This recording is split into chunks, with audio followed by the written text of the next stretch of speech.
Sementara itu, Saudara Wakil Menteri Pertanian Sudaryono meminta pengoplos beras premium ditindak tegas secara hukum, menyusul adanya dugaan pelanggaran mutu dan kualitas oleh sejumlah produsen beras.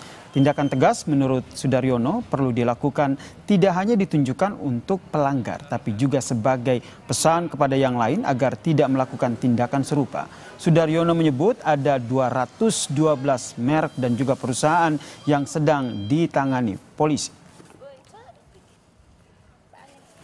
Beras oplosan. Oh, lagi ditangani sama kepolisian, ada 212 merek dan perusahaan sekarang lagi dipanggil Baris Krim. Itu nanti 40% ya? Ya, temuan kita. Makanya ya harus ini jadi momen yang kita tindak tegas supaya semua tertib. Kita nggak mau lihat yang ke belakang, kita mau tertib ke depannya kita tertib. Saudara Menteri Pertanian bakal mengumumkan 212 merek beras yang diduga oplosan, Saudara.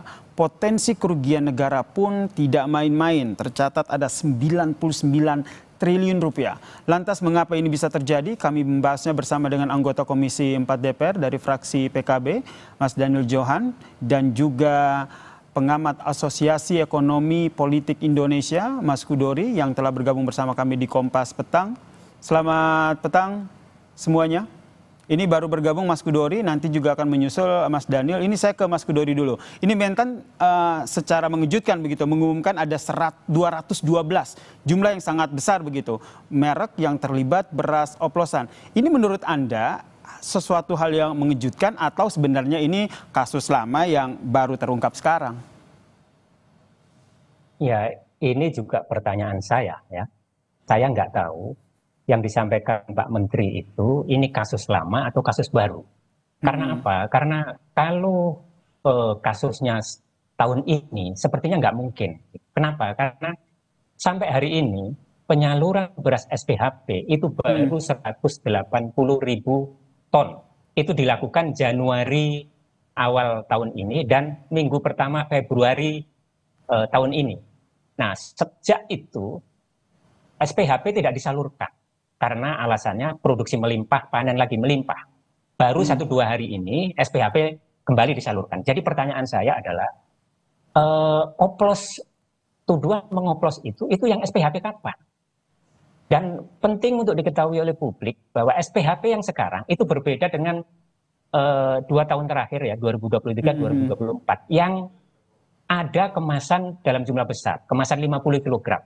Yang sekarang itu kemasan retail semua. 5 kg, 10 kg. Jadi pertama saya kira penting untuk diklarifikasi, mengoplos ini SPHP kapan? Kalau tahun ini menurut saya nggak masuk akal. Gitu ya. Ini yang kita nantikan ya, pernyataan dari pihak kementerian terkait dengan modus pengoplosan ini. Kalau sedikit informasi, SPHP itu adalah beras program stabilisasi pasokan harga pangan, ya, yang dijadikan sebagai salah satu cara untuk dilakukan untuk menstabilkan harga pasar beras di pasaran begitu. Nah, tapi kalau kita lihat informasinya, Mas Kudori, ini kan informasinya modusnya dari para pengoplos beras, ini ada 212 merek ini, mereka melakukan modusnya ini adalah melakukan pengoplosan pada saat diguyurnya ataupun diberlakukannya program SPHP ini. Makanya menurut saya SPHP kalau untuk konteksnya tahun ini menurut saya nggak mungkin, karena beras yang disalurkan totalnya 181.000 ton di Januari dan minggu pertama Februari itu menurut saya sudah nggak ada itu nggak ada, itu pasti sudah terserap pasar.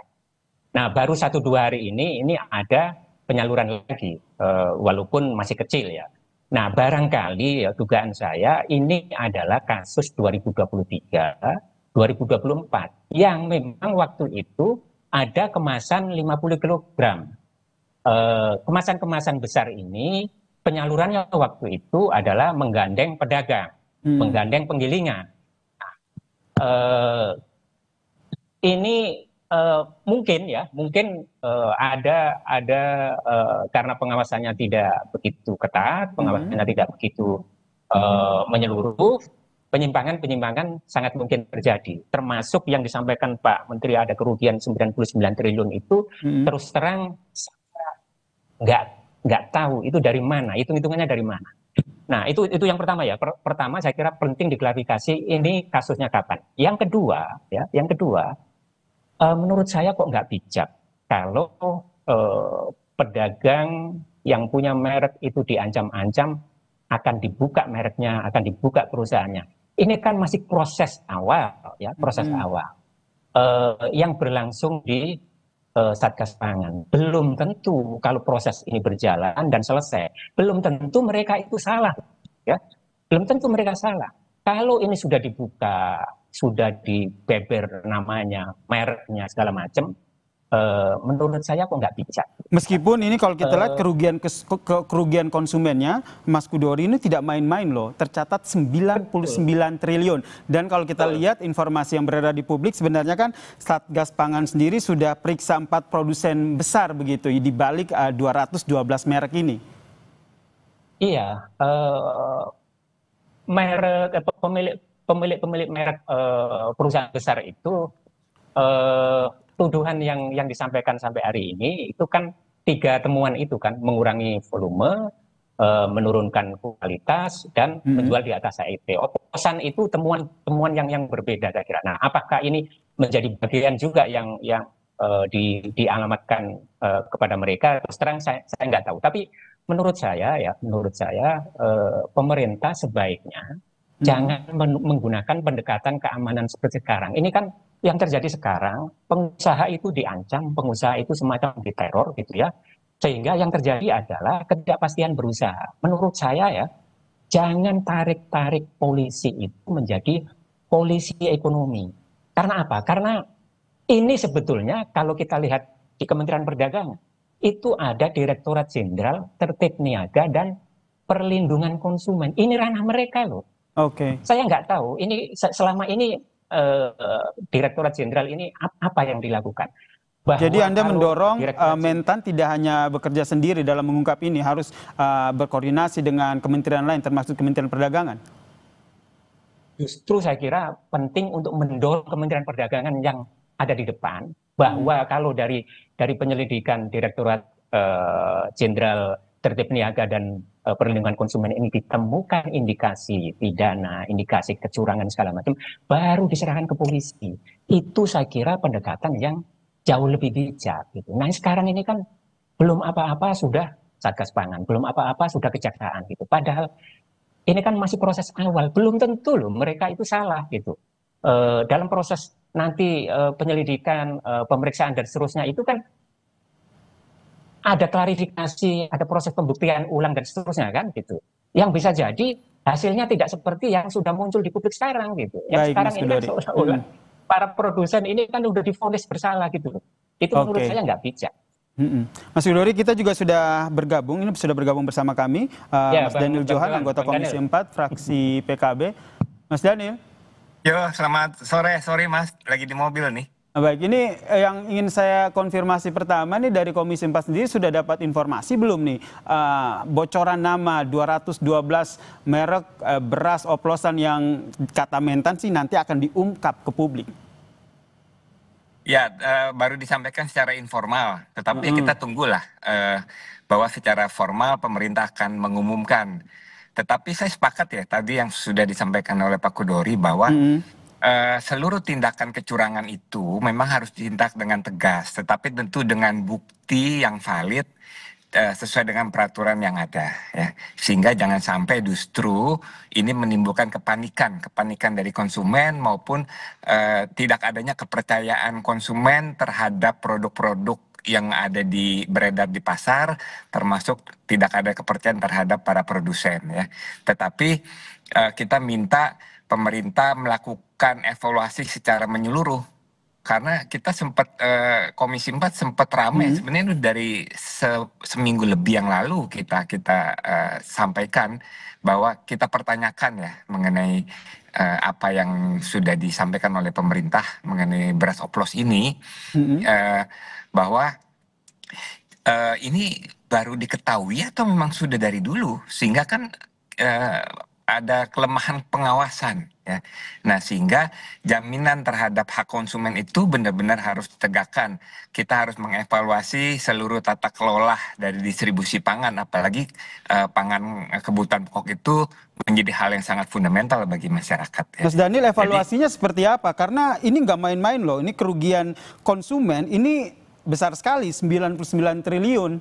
Dan kalau berbicara beras ini kan menjadi bahan pokok rakyat Indonesia.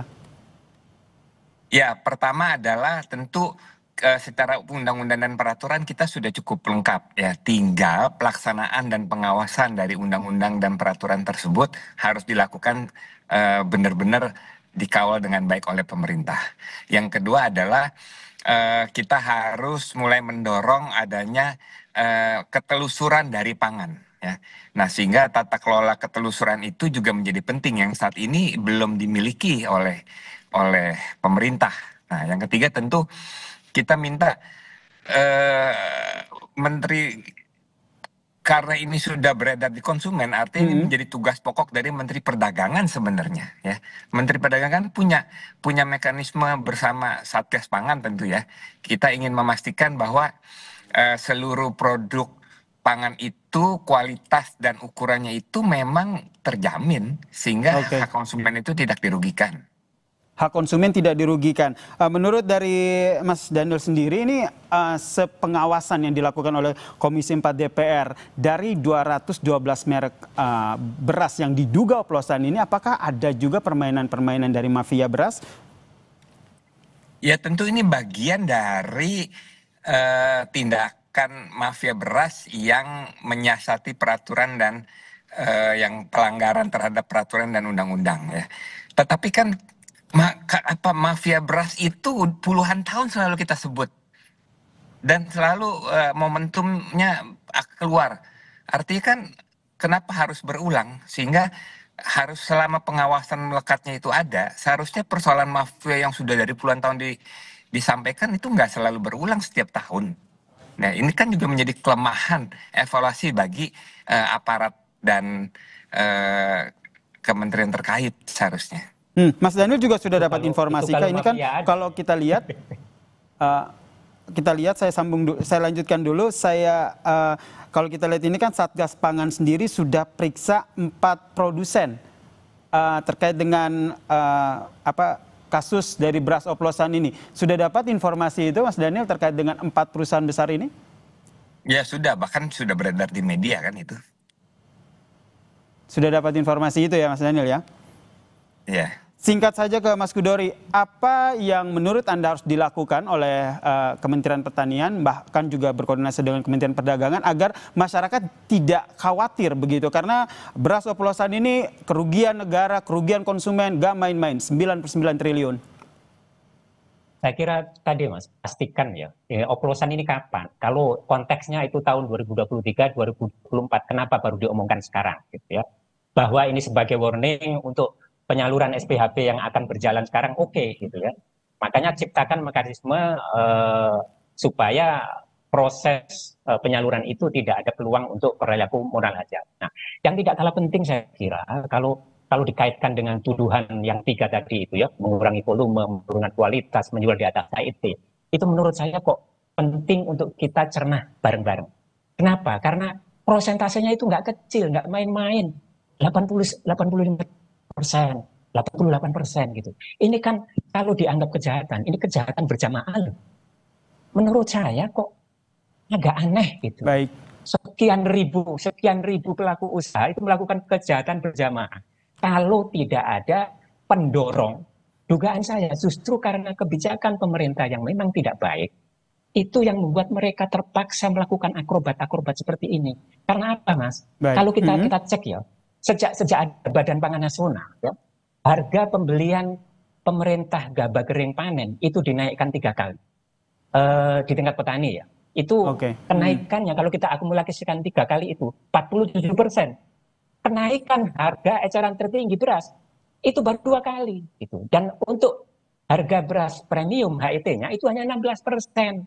Untuk beras medium 30%. Jadi menurut saya ini ada ketidakseimbangan insentif di antara para pelaku usaha yang membuat ini terjadi. Jadi makanya saya kembali, penting buat pemerintah untuk introspeksi diri.